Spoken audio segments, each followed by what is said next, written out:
So you're thinking about moving to St. George, Utah. And, you know, if you're going to make this move, there's probably going to be some big mistakes that you might make if you're not warned. So that's why in this video, we're going to talk about what are the 7 biggest mistakes that people make when they move to St. George, Utah. Now, did we make any of these mistakes ourselves? I don't know. So stay tuned.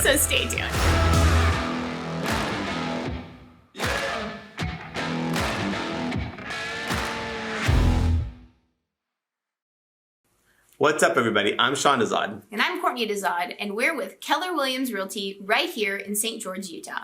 And if you're watching this video, you're probably thinking, wow, I love St. George. I love the red rocks. I love the friendly atmosphere. I love the energy vortexes. And you're thinking, okay, I want to pack up my bags. I want to move out there now. But you're going, where do I start? And I totally get that. So what you want to do is you want to first click on the subscribe button, and you want to click on the little bell so you're notified anytime a new video comes out. And you're probably also thinking, okay, I'm not in the area. I'm not local. I'm, up north. I'm out west. I'm out of state. I'm like, I don't even know where to start. I don't know. I'm totally overwhelmed. And I totally get that too. So that's why you got to reach out to me and my team so that way we can find that perfect property for you. I want to make sure that I personally help you find that amazing home. So what you want to do is you want to give us a call, shoot us a text, or send us an email. Or you can reach out to us via WhatsApp. However you want to get a hold of us, we've got your back. So in this video, I'm going to let Sean do a lot of the talking because he's definitely, I do the marketing. He's the real estate expert. I rely on him for everything. So, so we're going to rely on Sean for all of the real estate expertise.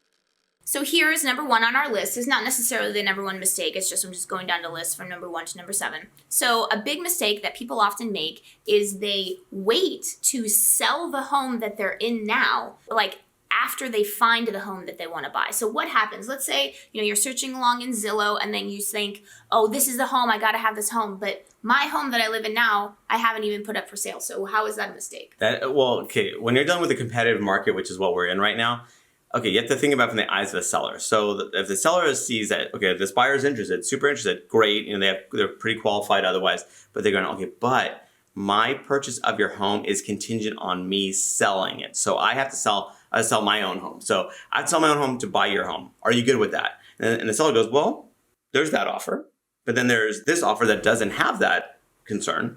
Or there's this cash offer that doesn't have this concern. So you're adding a bit of complexity, a bit of red tape or a bit of uncertainty to the transaction. And the seller, at the end of the day, if they're selling their property, they want certainty. And if you want to override that uncertainty, you've got to pay for it. It's going to cost you probably, you have to trump that other offer, those other offers significantly for the seller to take that bit of uncertainty. Yeah. So what are some things that you can do to avoid this? Could you maybe start selling your home and then setting up a rent back? So what is that? What option is that? Yeah. So there's a few different ways we can kind of go about it. So for instance, one way to do it is, you can sell your home and you could still stay in your home, right? So you sell your home, you get into a transaction where the buyer is offering you a rent back. So you're leasing back from your own home that you just sold to the buyer for let's say a month, 2 months, whatever that might be.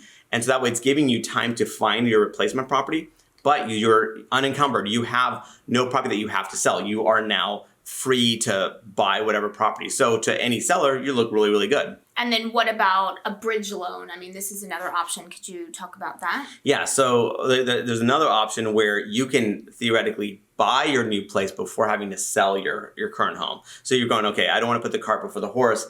I don't want to be out of my home before selling, before finding my replacement property. But you don't want to get hit by, get shot down because sellers don't want to do that. So what you do is there are lenders that will basically pull some money out of your current home and then give you a qualified loan for your new home.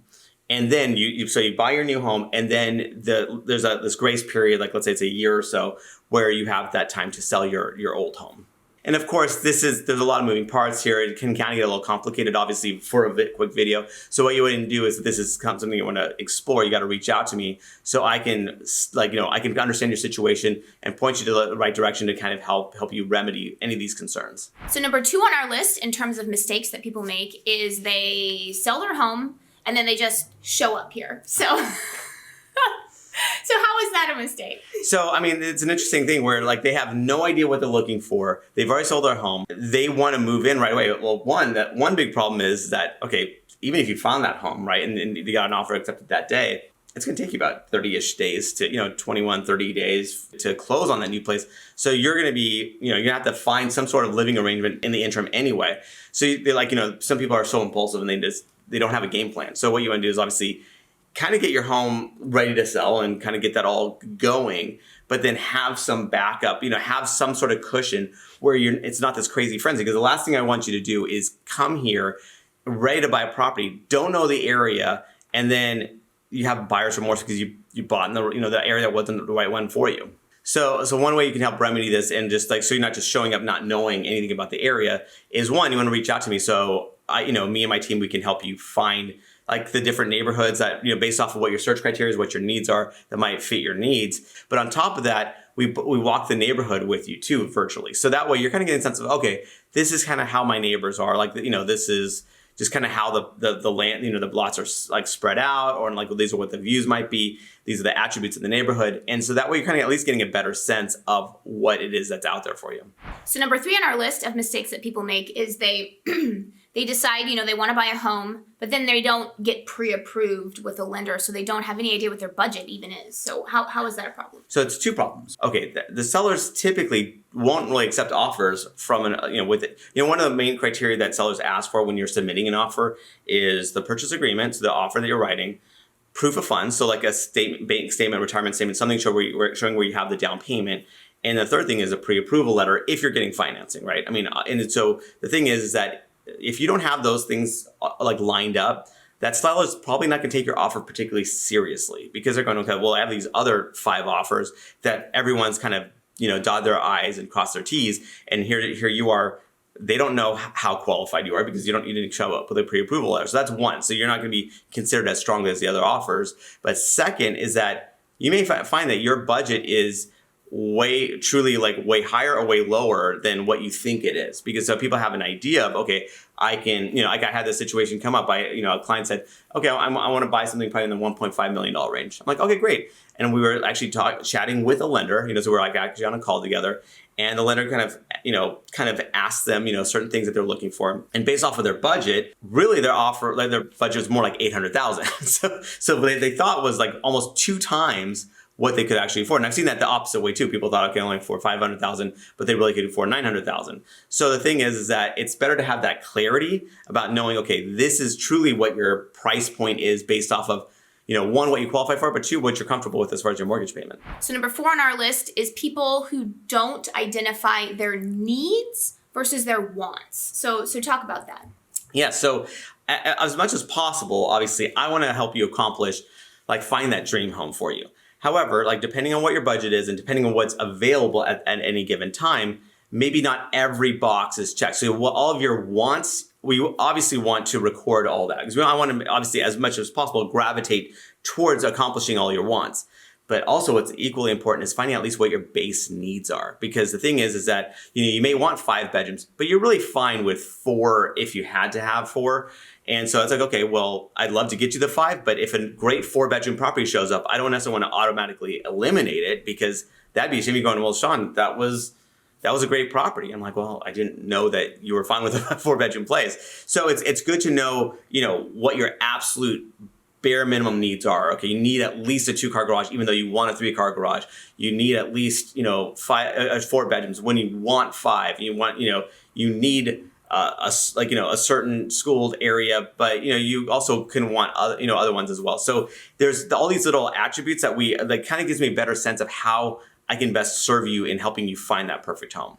So number 5 on this list is when people don't identify the deal breakers. So talk about that. They're basically wasting time with properties that have deal breakers. Yeah, so this is the don't want list, right? So you have your needs, you have your wants, and then you have your absolutely do not want, you do not want some certain features.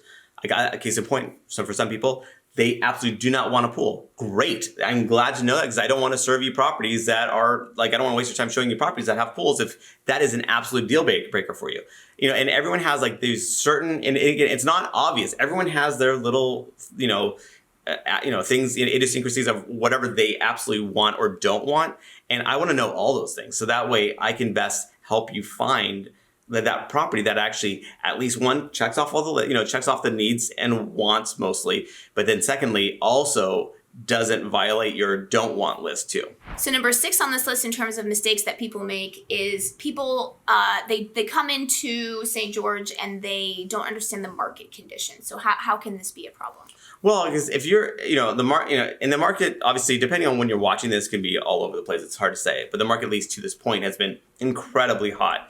And so when we're looking at, so if someone's going in and going, okay, I see a property priced at $800,000, so I want to offer $550,000. You're like, okay, and it just came on the market too. You're like, okay. I'm not sure if you're understanding that the market condition, how it is right now, is actually very hot. Now, some people may have overpriced, but they're not going to take a $550 offer the first day that's on the market. So I don't want, and sometimes obviously you'll run that risk of offending people too, where all of a sudden you've just completely soured the deal. And even if you guys could come to some sort of, price that made sense for the both of you, now emotion starts to kick in and now everyone's like all irritated with each other. So it's sitting down, when, let's say you're talking to, when I'm talking to you and we're like kind of understanding what your needs and wants are. Also, I'm laying out to you, okay, these different neighborhoods, what the properties have been selling for, like, let's say up and above, like, let's say the list price. So let's say the property is, like the list price is at 100%, but properties are selling at 103%. Possibly. So then that tells you, okay, well, in general, properties are selling for a little over asking or somewhat over asking. So that way it just kind of sets the table. It's like where it's not so subjective going, oh, well, I think you should offer this because of that. And so let's look at the data. Let's look at what's been going on. So that way you get a better sense of how to best approach this market so you're not completely frustrated and like getting shot down with like 10 different offers. So number 7 on our list in terms of mistakes that people make is really not coming out here and doing a scouting trip, right? Really seeing what areas you like and what you don't like. Yeah, that's a big deal because obviously if you have no idea like what St. George or Washington County, let's say, has to offer, and again, there's differences like depending on where you are, like any like city or area.